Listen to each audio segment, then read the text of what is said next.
shake up at 5:30 a.m., laundry situation, not good. And when your focus is on helping your clients, it's easy to forget about yourself. But NASM knows trainers. Morning, Ryan. Is okay. And staying in front of the day isn't always as simple as 1, 2, 3. So when the unexpected has you pressing pause, what's the latest on creatine? I'm going to get back to you on that. let NASM1 help you press play. Visit NASM.org to sign up for a membership today.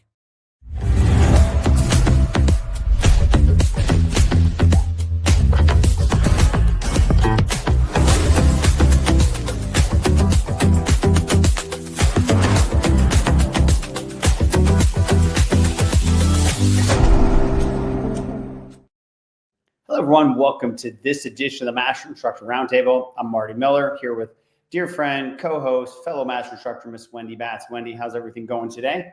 Everything is great, Marty. How are you? Good. As you know, this was a topic that I'm like, hey, I'll jump all over this. NASM has re-released their Mixed Martial Arts Conditioning Specialist course. And I remember going through the original training, man, it's been a while. And we did a lot of hands-on. I remember that plane ride home from the event. I had felt it. It was some great workouts, great content. And I was excited to see a new update, as we've talked about in the past with our audience. NASM is always updating content because things change. And, you know, we can layer in more science sometimes, new science, different training techniques. And without a doubt, I have reviewed this content. I haven't gotten through it all, but reviewed it to get to today's Master Instructor Roundtable. And there is a great depth of information. And I really am excited to go through with everybody today. Yeah, and I think it's kind of like when we had Dr. Sutton on. So Brian Sutton, when we talked about the golf course that had just recently been updated, they have released so much more content. And so it does go even more in depth. So if you have taken the MMA specialist before, you definitely want to maybe look into the latest and greatest content, because we had some great subject matter experts help us with the content. And we will talk about, obviously, Dr. Ricci when his slide comes up. But basically, we're going to talk a little bit about, did you even know that there was a new course that was released? I know for me, I feel like sometimes I have to catch up a lot. And if you are part of the NASM one, you will get a discount off of that for sure. And, you know, this course, I think, is, we always talk about these specialty courses, Marty, and I don't train fighters. I mean, I have in the past. However, the more information I can gather, there's always going to be some relatable content. And I think that's the biggest thing. So it's designed for coaches who do train elite MMA athletes. We're going to talk a little bit more in detail of what is like the content that's in the course. And then we're going to talk about too, the different types of training scenarios, some of the content that Marty has already started to learn that he was excited about to include into this presentation. So, or this webinar, if you will. And let's go ahead and dive in. Yeah, so Tony, you mentioned Dr. Ricci, and this goes across the board for all of our content, whether it's an updated, credential like the Mixed Martial Arts Conditioning Specialist. It is a credential, not a certification. Whether it's our CPT, we're always looking for experts in that particular area. So in a lot of the cases, we'll have a lead expert that kind of guides all the other experts. And, you know, there are people who understand certain portions of a concept, but we always want to try to have a team that can really create the entire flow of the information. And Dr. Ricci, who's down here in Southeast Florida by me, is that guy. So he's our master subject matter expert on this. He's an assistant professor in the departments of health and human performance and psychology and neuroscience. And we've had him on before about cognitive at Nova Southeastern University. And he has a focus in sports psychology and sports neuroscience. You know, Dr. Ricci also is a fellow in a science advisory board for the member of the International Society of Sports Nutrition, the science advisory board of the National Academy of Sports Medicine. And then he serves on the science advisory board for the Society of Neurosport. So to say that he's well-versed is an understatement. And we've had him on before. He's a dynamic speaker, great knowledge, and we're thrilled to have him lead this new credential update. 100%. So when we talk about like the objectives, I mean, these are things that were pulled from the course, because people always ask Marty and I all the time, well, what is the course about? Like, what am I going to learn? So we went ahead and put some of the objectives, and we're going to go through them just really briefly, because this is going to be some of the stuff that's outlined.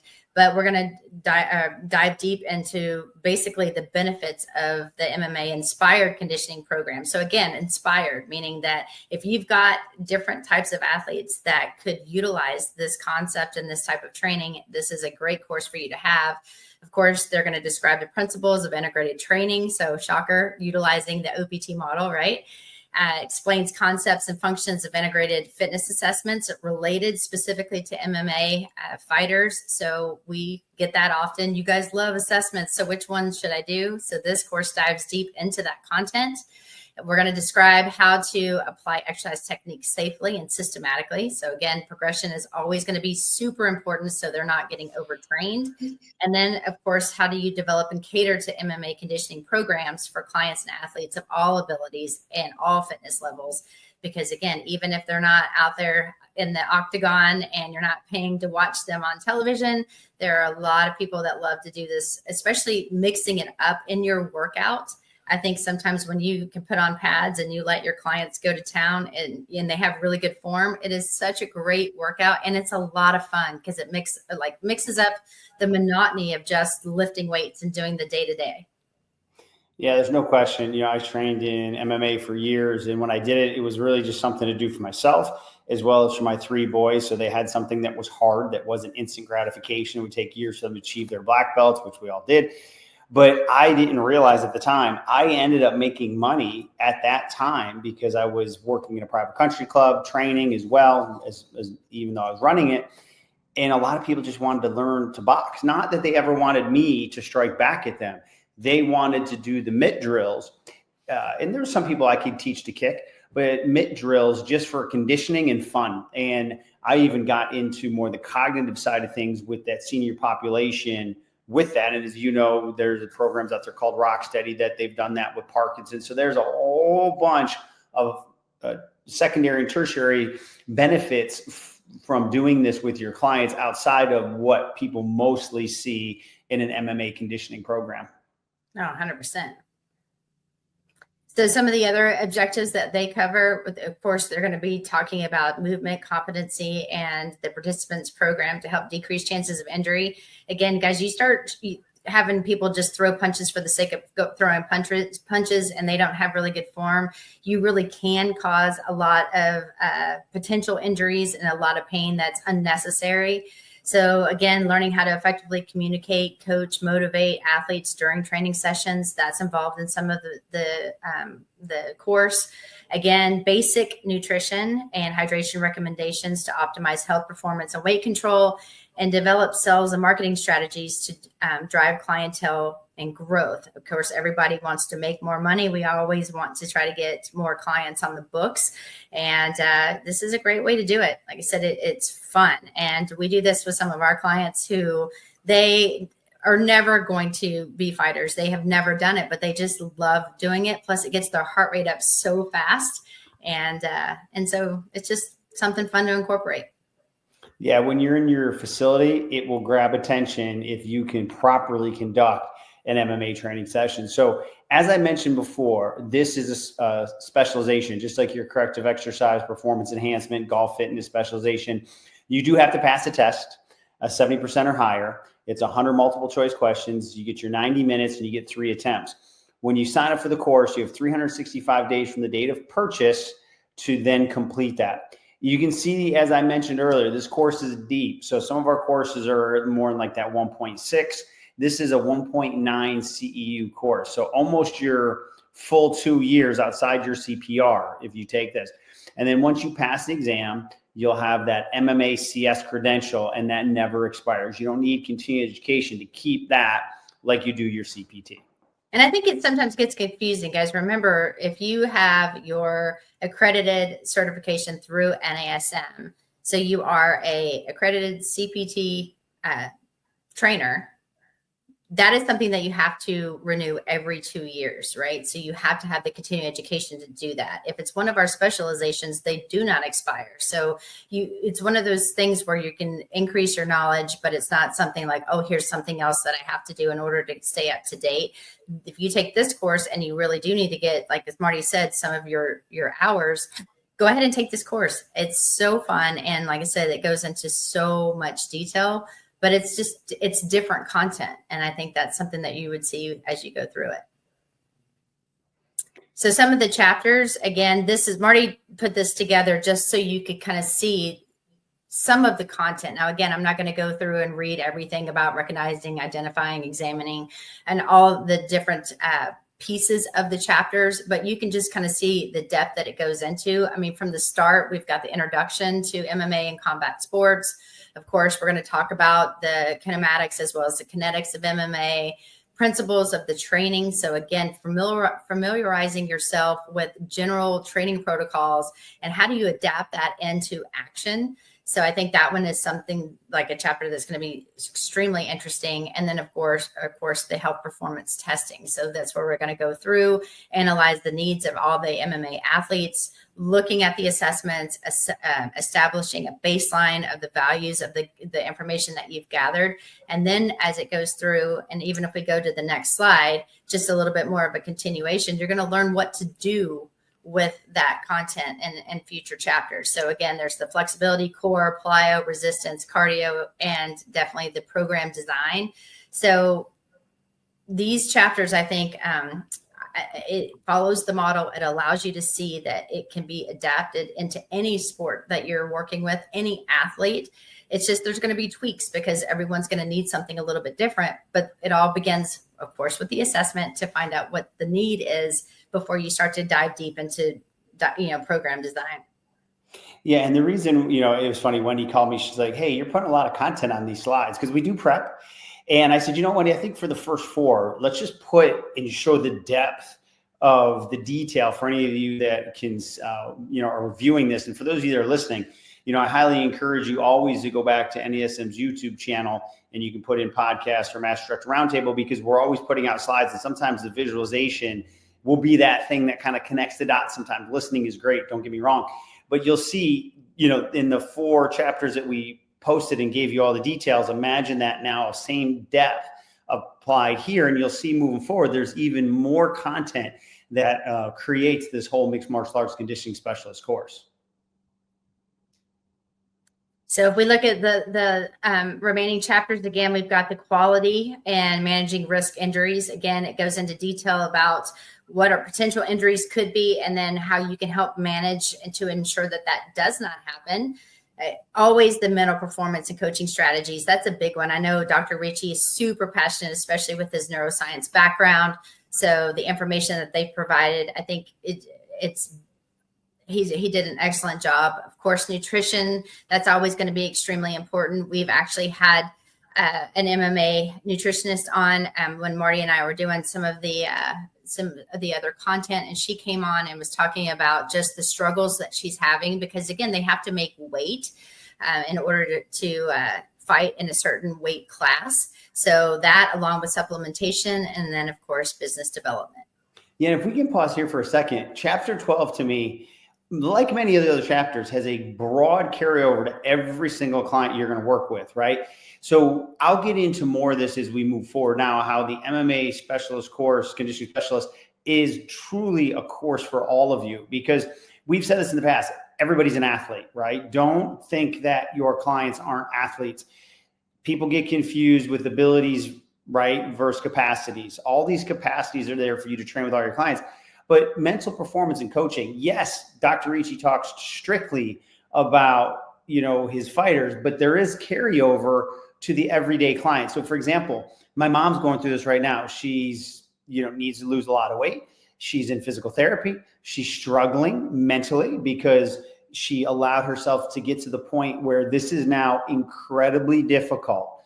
So incredibly difficult for her could be simple to someone else, but incredibly difficult for an elite athlete, right? It's the same concept as a coach that I'm going to have to work through.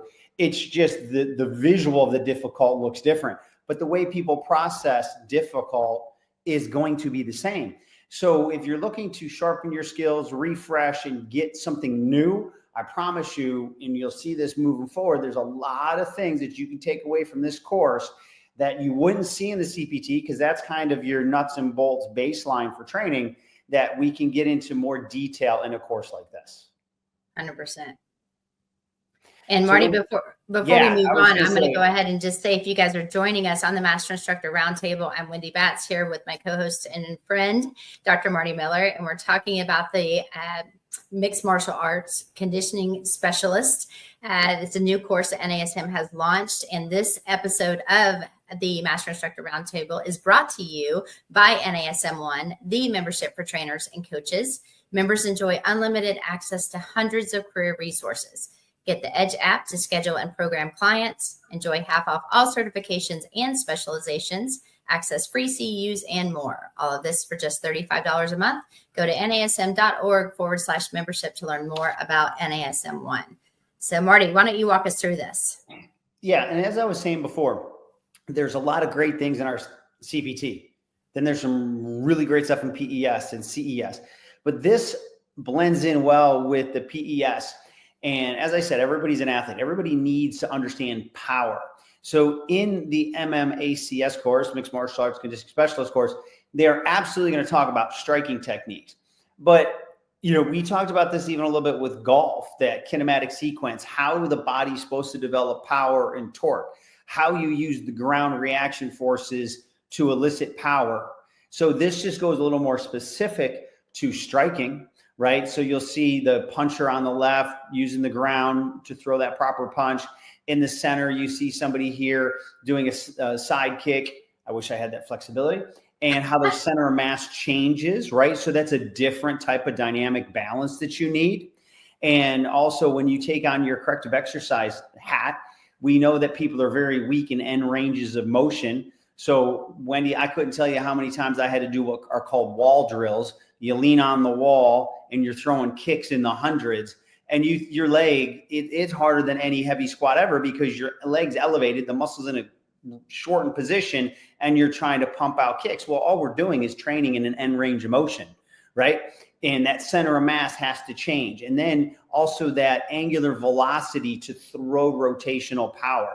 Well, if you want to golf, you need rotational power. If you want to play pickleball, you need rotational power. So a lot of these concepts will still carry over to the everyday athlete, the weekend warrior. So that's why I'm really encouraged that they even went to this level of depth with these concepts in this course. Indeed. So who doesn't want to throw a good punch, right? And then of course we build into more like how to develop power, that stretch shortening cycle. So it's a good refresh from what you learned in your CPT and maybe your PES, how the body has to stabilize and create that neuromuscular stabilization so you can rapidly stabilize that eccentric force to produce force, right? When do you remember from our days in workshops teaching live, when I wanted to teach this concept, I'd have everybody stand up and say, okay, I have one rule. The only thing you can't do is bend your knees. I want you to jump as high as you can. And people they move an inch, right? Because they can't use that stretch shortening cycle. So this is wildly important in all of life, but especially in rotational power sports, such as mixed martial arts, whether it's boxing, whether it's judo, whether it's jiu-jitsu, whether it's Muay Thai, etc. And again, just like we talked about with, Dr. Brian, for golf as well. So this really has a nice recap and then a little bit more of an advanced concept on this stretch shortening cycle. Well, and that's what I love about this, is because they're taking the CPT content and they're actually bringing it into the different types of well, in this example, the MMA course, because, sometimes it's hard to when we're dealing with clients to really understand it. But now, because it is something where you have to be able to elicit a lot of power and a lot of force. I mean, we talk in the very beginning, the assessments play a big key role, especially when you're looking at this, because if there's a lot of compensation and dysfunction, you're not going to be able to produce a great amount of force because your body is not aligned properly in order to do so. So it's actually interesting, the amount of time you're spent on the ground, the amount of time that your body isn't moving when there's compensation patterns. So we're trying to make sure that those like anything that you're finding, any imbalances you're correcting. So therefore you are going to be extremely powerful when you get to, especially this jump that this individual, if you're driving, there's a individual that's jumping, that's eliciting power. So it's something that, it will start to make a little bit more sense. Well said. And then they go through simple things, seem simple, but you need to real. What's the eccentric phase of the punch? How would you do that? What's the concentric phase of a punch? How would you use that ground force reaction, right? There's so many times, you see people hitting pads and it's almost like they're bicycling and pawing. You're going to be able to learn how to teach that rotation, how to load the punch, how to then accelerate the punch. And of course, proper technique is taught, and, obviously this is a skill as well, not just the science of it. So sometimes you may want to find a striking coach that can teach you some of the basics, but just, taking it back to the fundamentals. But that's the beauty, is it's built off the model. And now we're using the model to hyper focus on a very popular and one of the fastest growing sports in the world, mixed martial arts. Yes. And there are videos too. I know Brian was saying too that they did this in golf, but this is also carrying over to this particular course as well, because they've done a really good job of giving different scenarios and then walking you through the concepts, because I'm a very visual learner. I don't know if you guys are, but for me, I need to really see it to understand it. I can read it, I understand the concepts, but being able to see it in action so I can apply it and mimic that. This course also has that, type of information included in it as well, which I find to be extremely helpful. Right. And then, this picture here is a great example of proper sequencing, just like in golf, the kinematic sequence on how to throw a punch. So this type of specialized training and techniques are tailored to replicate the movements that we're going to see in striking. And you can see from this image here how much is going on throughout the body, right? So, there's power punchers. And yes, sometimes there's other factors, size of their fist, their weight, etc. But if you look at anybody that does proper technique, your power is elicited. It starts from the ground, getting into that ankle plantar flexion, driving that hip extension on the back leg, using that forward momentum, creating extension at the knee, that shoulder flexion, that rotation into the right time to extend the elbow. It's all about timing as well. So this is why this course is developed, is to take the training techniques and break them down, then integrate them. So then your athletes have the best chance of having the best power rotationally possible. So again, when we're looking at frequency, intensity, time, type, enjoyment, volume, you guys have heard us talk about the FIT and then adding the VP.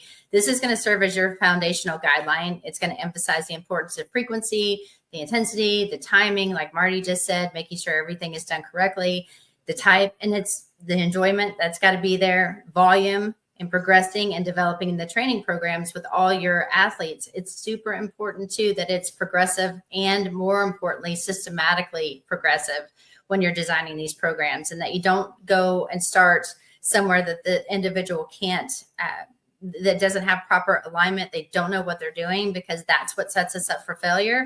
So it's really looking at where are the guidelines, what's the foundation, and do they own that? Then do they have the strength in order to do it? And then power. So I don't know if you guys see there's similarities of what I just said and looking at the model, but that's one of the things that they go into in great detail. Yeah. And understanding that's critical, because like I said, I trained in it for 14 straight years without much of a break. And, if you do train, that's a high intensity workout every single time. So how do you undulate your program in the gym? Because you can't be high intensity in both areas all the time, without proper recovery, et cetera. So there's a lot of work behind that, and if you're doing it properly and you have the form and technique, your chin tucked, shoulders rounded, you'll have postural issues too. Yes, I can stand more upright to do my punches if I'm just trying to burn calories. But, if you're working with somebody who's a purist, you've got to understand that I'm going to be rounding my shoulders, tucking my chin down. So I have to unload that, right? So again, even the correctives and the targeted warm up, because we don't do a sport always because it's good for us. There are parts of sports that aren't ideal form and technique, and that's totally okay. We're going to teach you how to do it, but we're also going to put the programming in there to unwind some of that so you can keep doing this for long periods of time. So that's why this is a very critical part of the course, because people get excited, just like people who want to run a marathon all of a sudden.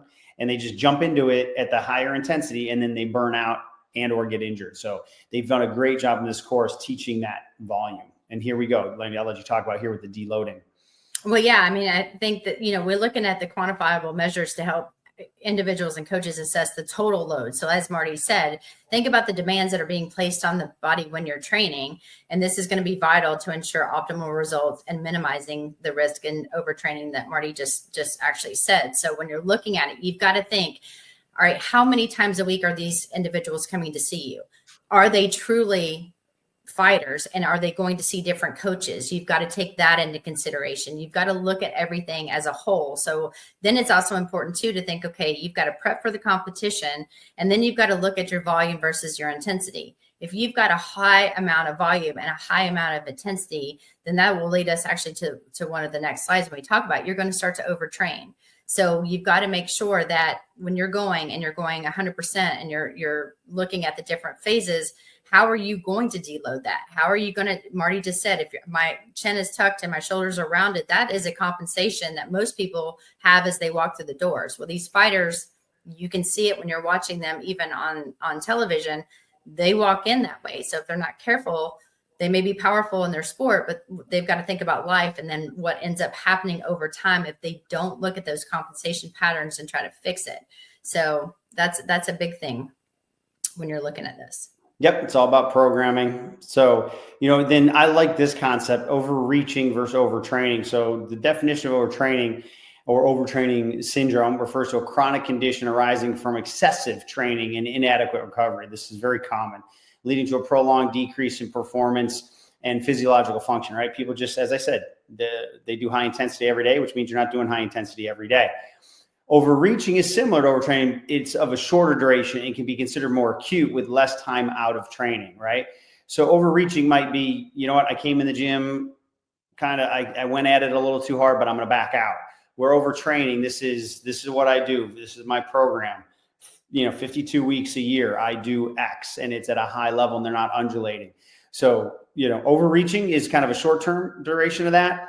Overtraining is what we tend to see a lot. Yep. And overtraining, guys, that repetitive motion, that's what gets everybody in trouble.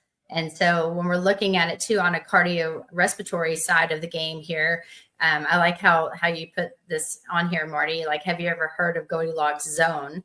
And it's named after the children's story. So Goldilocks and the Three Bears, where Goldilocks looks for just the right porridge, chair, and bed. So again, Marty, I'll let you kind of take this into more detail because I know this is more your thing. But I don't know. Everybody knows Goldilocks and the Three Bears, I think. Right. To me, it's kind of like you're threading the needle, right? I'm glad that there's a lot of people who love exercise and exercise all the time. I'm one of them. Then there's the people who don't exercise at all.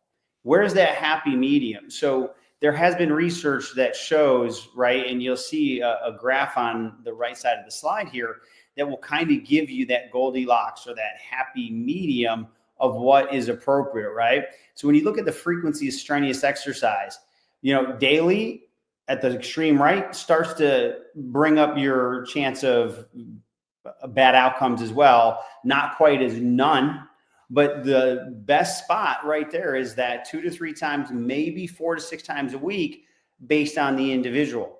So, it's one of those things where when you look at the frequency exercise versus the annual events of 100,000 people, the people who exercise 2 to 4, maybe 6 times a week have less than people who don't exercise or people who do it 7 days a week. So there has to be something about recovery in there, right? So, don't think more is always better. Better is better, but go back to the OPT model. You can train daily or pretty much like I do something every day, but there's days I just do my correctives and my mobility and I go for a walk. That's okay. Like, it's not every day can I work harder than the day before. Your body can't take that long term. You're not going to sleep as well and all these other things. So research is starting to come out that you have a higher risk of a heart disease outcome if you overtrain at high intensity every day compared to 2 to 3, maybe 4 to 6 times per week. Yeah. I mean, think of the amount of stress that you're placing on your body all the time. Mm-hmm. And so I know Ken Miller and I have done stuff on Random Fit. If you haven't seen that podcast, here's my plug. You should. But Marty, you and I have talked about it too. Active recovery is so important, and it doesn't have to be for those that need to work out every day because it's something that you have to put in your calendar in order for you to stay in your program. It's just something that you've put in there. Well, then think 4 to 5 times a week. That's the days that you're doing something a little bit harder. But on those other days, as Marty said, just go for a walk, do some flexibility work, do some foam rolling. That's the time you get the percussion stuff out. Recovery is super important in order to maintain proper length tension relationships of the muscles and in order for your body to really, truly keep the neuromuscular efficiency that you need in order to perform at high levels when you're ready to perform at high levels. 100%. Yep. And that's where, athletes are trying to peak at competition. So, kind of a couple key takeaways, is did you know NASM had the mixed martial arts conditioning specialist? Well, now you do. Is the mixed martial arts conditioning specialist appropriate for your career? The answer will be yes. MMA training can be used by all clients. I hope we covered that. And there are many scientific benefits within this course that will carry over to all aspects of your training methodology. Well done, Marty. Wendy, get on it. I know. Well, guys, if you have any questions, of course, you can always reach out to Marty or myself. But if you want to find me, you can email me at wendy.batts@nasm.org, or you can find me on Instagram at wendy.batts13. And my information is right here, dr.martymiller72 for Instagram, and then marty.miller@nasm.org for my email. Well, nice job, Marty. Thank you. Well, nice job, NASM. Exactly. I'm enjoying the course. I was just here to kind of tell everyone all about it with your help. So please reach out to us, continue to give us feedback, and let us know what type of content you'd like to have us bring to you. We'll do that. So Wendy, great job. And for those that joined, thank you so much. Look forward to seeing you next week on the Master Instructor Roundtable.